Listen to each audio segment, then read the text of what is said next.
достар, бізге, яғни Қостанай қаласындағы физика-математикалық бағытындағы Назарбаев зияткерлік мектебінің түлектеріне арналған онлайн мерекеге жиналғандардың барлығына қош келдіңіздер дейміз. Праздник одновременно веселый и грустный.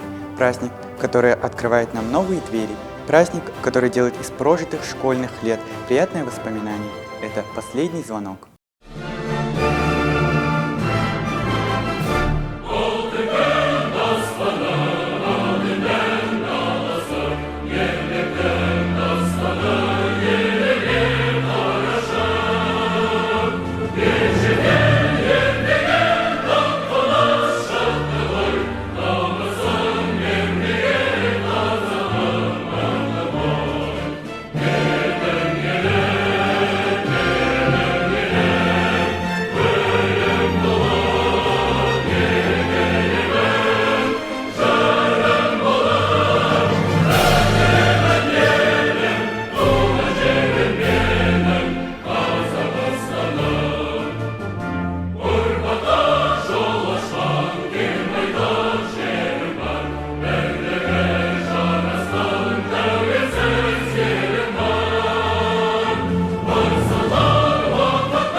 Біз бәріміз сүйікті ұстаздарымызды және сыныптастарымызды ерекше жылылықпен еске алатын боламыз.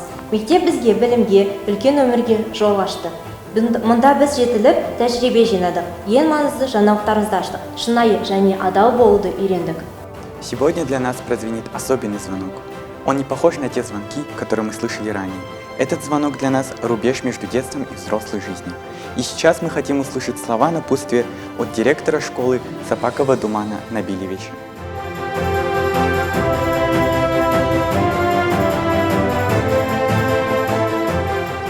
Армысыздар, құрметті оқушылар, ата-аналар, әріптестер, құрметті түлектер. Бүгінгі сыңғырла соңғы қоңырау атты салтанатты жиынымызға қош келдіңіздер. Сіздерді оқу жылының аяқталуымен шын жүректен құттықтаймын. Бүгінгі салтанатты жиынды онлайн түрінде өткізуге тура келді. Және себептер бізге тікелей байланысты болмаса да, біз сіздерден, әсіресе түлектерден кешірім сұраймыз. Бұл оқу жылының басым бөлігін біз қашықтықтан өткіздік. Аз болса да оқушылар мектепте оқуға мүмкіндік алды. Алайда орын алған қиындықтарға қарамастан өткен оқу жылы барлығымыз үшін сәтті өтті деген сенімдеміз. Пандемия салдары біз үшін ең алдымен үлкен сабақ, үлкен тәжірибе болды деп айтсақ артық болмас деп ойлаймын. Біріншіден, бір адамдай болып жұмылып қызмет атқарған мектеп қауымдастығына алғыс айтуға рұқсат етіңіздер. Білім алуға ниеттеніп, ынталанып ізденген оқушыларға, кәсіпқойлықпен жұмыс жасаған мектеп ұжымына, ұстаздарға және мектеп өміріне белсене қатысқан ата-аналарға рұқсат айтуға рұқсат етіңіздер. Уважаемые учащиеся, родители, коллеги, дорогие наши выпускники, поздравляем вас с завершением учебного года. И в этот праздничный день хочется поблагодарить каждого, кто причастен к интеллектуальной школе, всех членов нашего большого школьного сообщества за ваш кропотливый труд, терпение, желание сделать школу лучше. Успехи нашей школы возможны только благодаря вкладу, который вносил каждый из вас. Мы гордимся всеми нашими учащимися коллегами, родителями, но сегодня я особо хочу отметить отличников учебы, победителей, призеров олимпиад, конкурсов научных проектов. Мы знаем, какую колоссальную работу вы проделываете для того, чтобы добиться признания, побед, и мы, безусловно, преклоняемся перед вашим умом, талантом, трудолюбием и дисциплиной. Мы поздравляем учащихся 10-12 классов с завершением экзаменов и благодарим вас за понимание, терпение, дисциплинированность. И, конечно же, ждем высоких результатов. И сейчас я, конечно же, хочу обратиться к нашим выпускникам. Дорогие наши выпускники, сегодня для вас прозвенит последний звонок, извещая о том, что завершился один из главных периодов вашей жизни обучения в школе. Период по-своему сложный, но интересный. Мы благодарим вас за то, что вы выбрали интеллектуальную школу в свое время, учились, старались и боролись в хорошем смысле этого слова. Те ценности, знания, которые вы впитали в себя за годы обучения в стенах интеллектуальной школы, все самое лучшее, что мы старались дать вам, помогут вам открыть двери в лучшее будущее. Мы надеемся, что вы будете вспоминать интеллектуальную школу ваших старших коллег, учителей, кураторов, воспитателей с любовью и благодарностью. После получения аттестата вы вступите в большой мир, где мы уверены, будете расти как личности и достойно выполнять свой гражданский долг. Мы желаем вам светлой дороги. Жолдарыңыз ақ болсын. В этом году мы отмечаем 30-летие независимости Республики Казахстан и другие знаменательные даты. И здесь я бы хотел особо отметить, что история Назарбаев интеллектуальных школ, более чем 10-летняя история, это неотъемлемая часть истории независимости нашей страны. И что не менее важно, интеллектуальные школы – это часть большого замысла, большой стратегии, большой надежды, которая направлена в будущее. Құрметті оқушылар, ата-аналар, әріптестер, сіздерді тағы бір мәрте мерекелеріңізбен құттықтап, дендеріңізге саулық, шаңырақтарыңызға шаттық, отбасыларыңызға амандық, ырыс пен ынтымақ тілеймін. Әр отбасына бақ береке, өзара түсіністікпен болашаққа деген сенімділік әкелсін. Еліміздің тұғыры биік, іргесі берік, тәуелсіздігіміз мәңгілік болсын. Тағы бір мәрте осы салтанатты жиынымызға қатысқандарыңыз үшін рахмет. Енді тағы бір мәрте 12-ші сынып оқушыларынан біздің түлектерден кешірім сұраймыз. Жаңағы онлайн түрінде өткізуге мәжбүр болғанымыз үшін жаңағы сіздердің құжаттарыңызды салтанатты түрде мектепте табыстауға уәде береміз.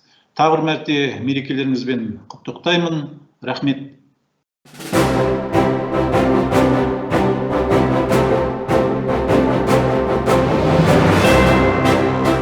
Биыл біздің мектеп бітіруімізбен тұспа-тұс келген айтулы даталар қаншама. Тоқтыға кетсек, тәуелсіздігіміздің 30-шы жылына аяқ бастық. Қазақстан Республикасы Жоғарғы Кеңесінің 1991 жылғы 16 желтоқсандағы қаулысымен Қазақстан Республикасының мемлекеттік тәуелсіздігі туралы конституциялық заң қабылданды. Жыл сайын бұл күні еліміз тәуелсіздік күнін атап өтеді. Глава государства Касым-Жомарт Токаев на 4-м заседании Национального совета общественного доверия в октябре 2020 года объявил о решении провозгласить 2021 год годом 30-летия независимости. Это хороший повод для осмысления пройденного пути, написал Токаев в Твиттер. Он добавил, что юбилей пройдет под знаком экономических и политических реформ, цифровизации, защиты прав детей и инвалидов, решения проблем экологии.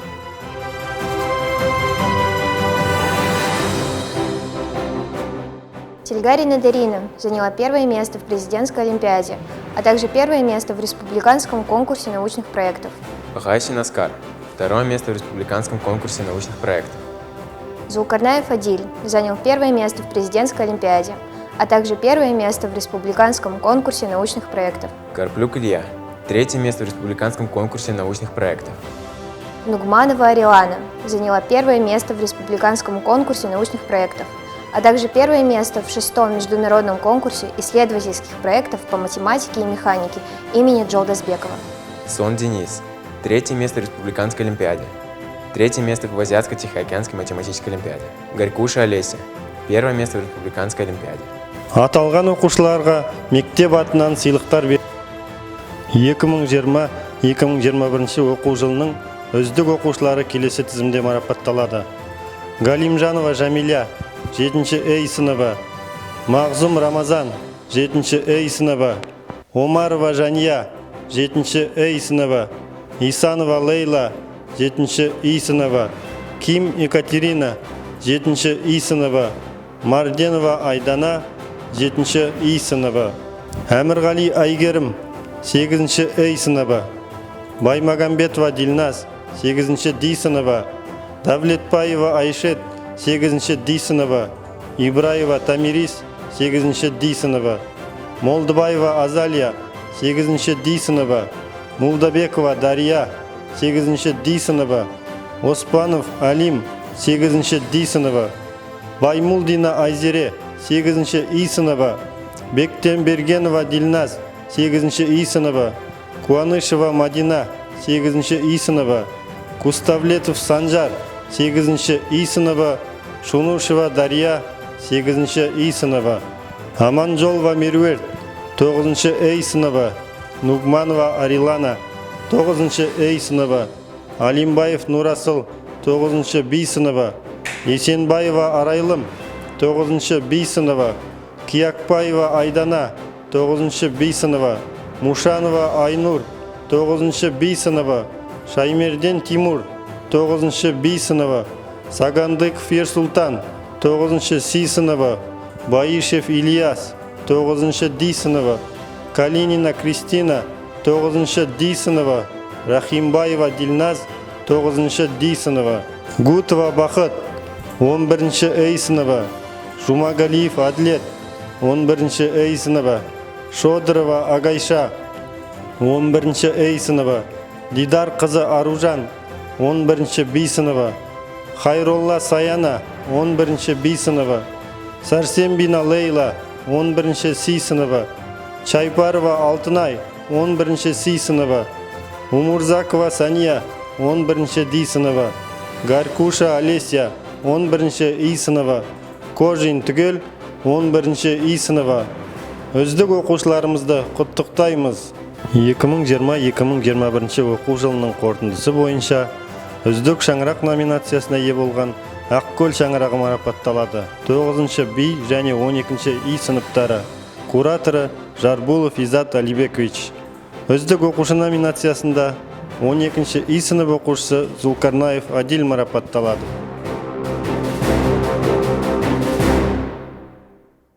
Бексұлтан, 2009 жылдың 1 қыркүйегі есінде ме? Қолымызға гүл шоқтарын алып, әдемі киініп, мектебіміздің табалдырығын алғаш аттадық. Сол кезде бізді алда не күтіп тұрғанды білмедік.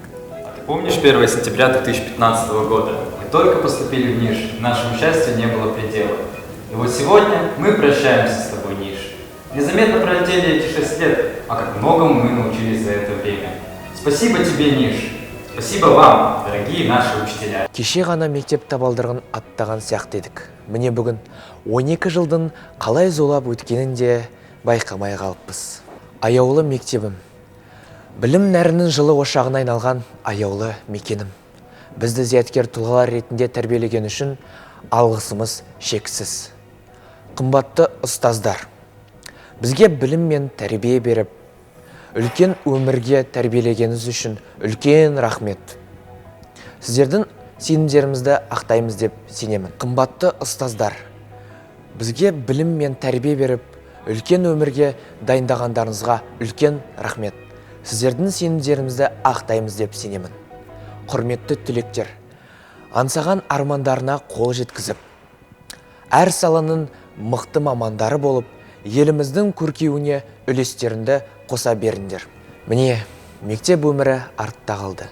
Алдыда күтіп тұрған жаңа өмірдің баспалдақтарынан сүрінбей өтіп шығуымызды тілеймін. Жоғарғы оқу орындарына түсіп, студенттік дәуірді қызықты өткізіп, абыроймен бітіруімізге тілектеспін. Жаңа өмірге қанат қағып барамыз, қанатымыз талмай биіктерге шырқайық. 6 лет назад, будучи неокрепшими озорными семиклассниками, мы обрели свой второй дом, вторую семью. Сколько всего произошло за это время. В стенах родной школы было все. Но каждый раз, переступая ее порог, мы забывали о проблемах и окунались в мир знаний. Прошло 6 лет, как один день. И теперь нам, уже повзрослевшим, нужно покинуть родной дом. Мы словно птицы, готовы упорхнуть из родного гнезда. Любимый дом, спасибо за уют и тепло. Мы никогда не забудем дорогу к тебе, ведь ты частичка нашего сердца. Дорогие учителя, спасибо вам за окрепшие крылья, которыми вы наделили нас благодаря своему труду и заботе. Мы никогда не забудем, как краснели, стоя у доски, не выучив урок, как не любили сначала ФО, потом ссоры, Как радовались отмене 10-го урока, ведь можно было уйти домой раньше. Как огорчались, увидев суждение стремиться, и как гордо поднимали голову, получив достиг. И все это благодаря вашему труду. Дорогие учителя, мы обещаем не подвести и оправдать надежды. Спасибо за ваш труд, который вы вложили в каждого из нас. Dear school community, it is my honor to be part of the solemn ceremony of the last bell. Above all, we congratulate you, our lovely teachers, administration and parents who have supported and loved us for many years. We're sincerely grateful to you for the knowledge and work invested in us. And although we sometimes upset and offended you, we want to say that we appreciate and remember every word you uttered. Thank you for your love, support, and important tips that we'll remember for a lifetime. My warmest congratulations to all graduates. I wish you happiness and joy. Keep on growing. Seek yourself bolder in this life. All the doors will open for you. Be kind, do good, and make this world better. And most importantly, believe in yourself. Thank you, Anais. Поздравляю всех с окончанием 2020-2021 учебного года. В особенности хочу отметить нас, выпускников. Сейчас перед нами расстилаются широкие горизонты, и за это следует поблагодарить все наше школьное сообщество. В первую очередь это учителя. Они дали нам бесценные знания и показали пример упорства, высоких моральных ценностей. Это наши кураторы. Они сделали нашу жизнь более организованной и менее хаотичной. Это наши родители. В трудный час они всегда нас поддерживали теплым словом и всегда желали нам лучшее. Всем учащимся, всем преподавателям я желаю в следующем году плодотворной, продуктивной работы. Если же говорить о нас, то я надеюсь, что у нас все получится, как мы задумали, и мы будем с гордостью носить и всегда оправдывать свое звание выпускника Назарбаев интеллектуальной школы города Костанай.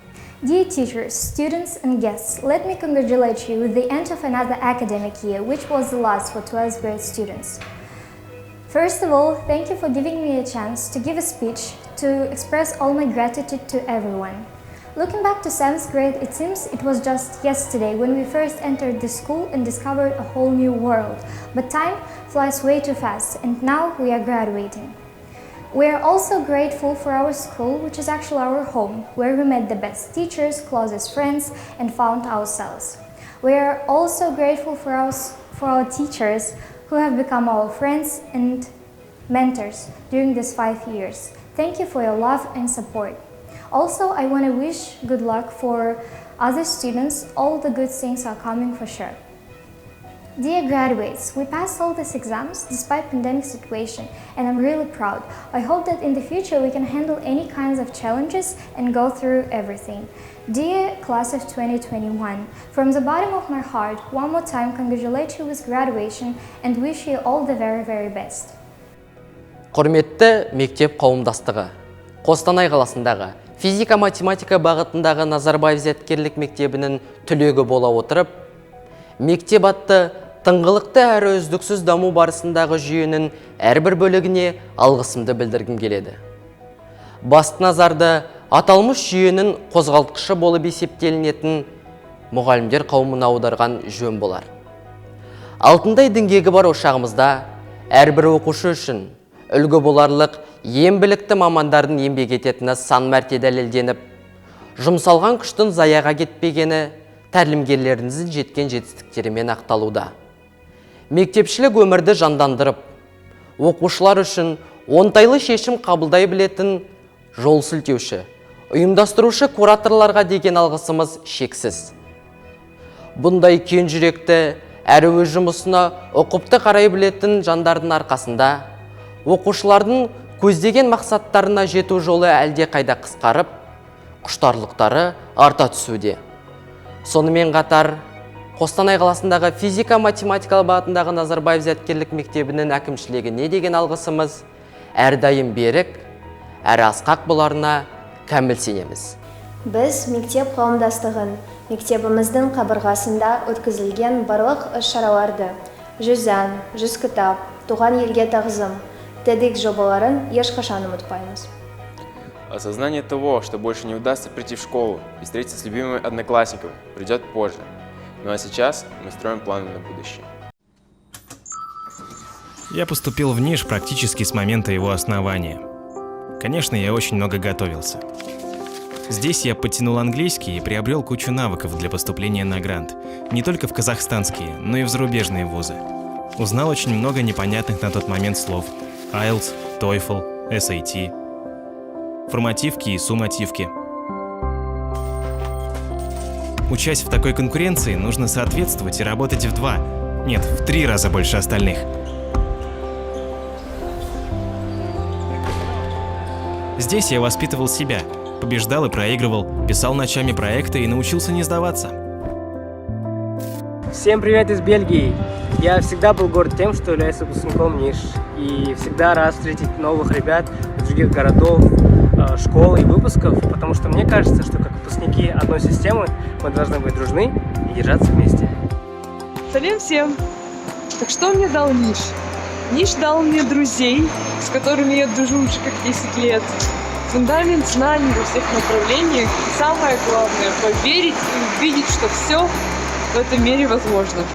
Дорогие студенты НИШ, выбирайте именно то ремесло, которое откроет вам двери в светлое будущее в абсолютно любой точке мира. Количество наших выпускников растет, и статистика постоянно меняется.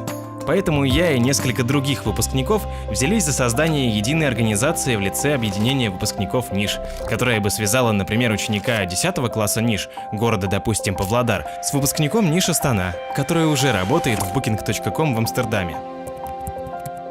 И сейчас мы стали ближе. Неважно, когда и где ты окончил НИШ, студент или уже работаешь, ты всегда будешь частью нашего комьюнити и можешь повлиять на будущих выпускников.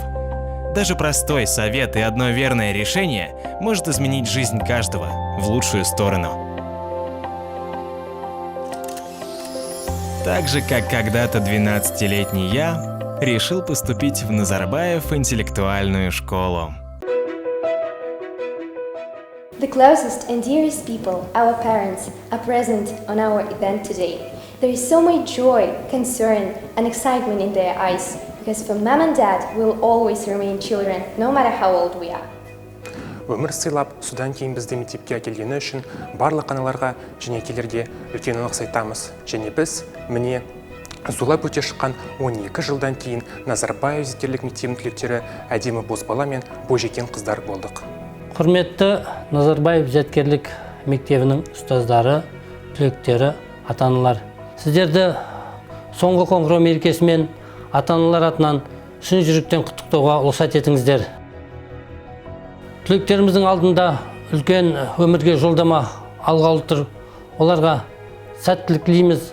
Ал мына оқытушылар құрамына, мұғалімдерге осы біздің балаларымызды тәрбиелеп, білім сусымен нәрлендіргендеріңіз үшін зор алғыс айтамыз. Еңбектеріңізге табыс тілейміз және осы Назарбаев зияткерлік мектебінің өркендеп қанат жаюына тілектеспіз. Біз бұл жолды алғашқы мектеп қоңырауынан бастадық, және бүгін соңғы қоңыраудың табалдырығында тұрмыз. Мы будем помнить о мудрых советах наших учителей. Біз мектебіміздің атын абыроймен алып жүреміз. Мы запомним этот день и светлые годы учебы в нашей школе.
you, dear school, and we will rejoice from the realization that new, happy memories will come soon. Мы говорим тебе, Ниш, до новых встреч. Біз жер бетіндегі бейбітшілік үшін, жақсылық пен сұлулық үшін жұмыс істеп, өмір сүретін боламыз. Сегодня мы покидаем школу, но покидаем ее для того, чтобы приумножить ее славу.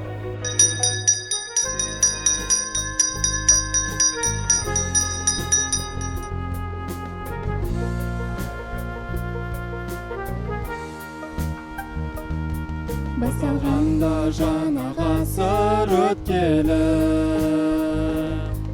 көшірғанда жастығының көктемі, біздер үшін айқар ашты есігі, елбасының зияткерлік мектебі, өсе берсін мектебінің өркені. Желбіресін ғылым білім желкені, қанат қаққан өркениет өріне. Біз боламыз еркін елдің ертеңі, білімнің шырыны, ғылымның тұнығы, тәуелсіз елімнің тұғыры. Білімнің бесігі, ғылымның есігі, ғаламға жетуде қазақтың есімі, елбасы мектебі.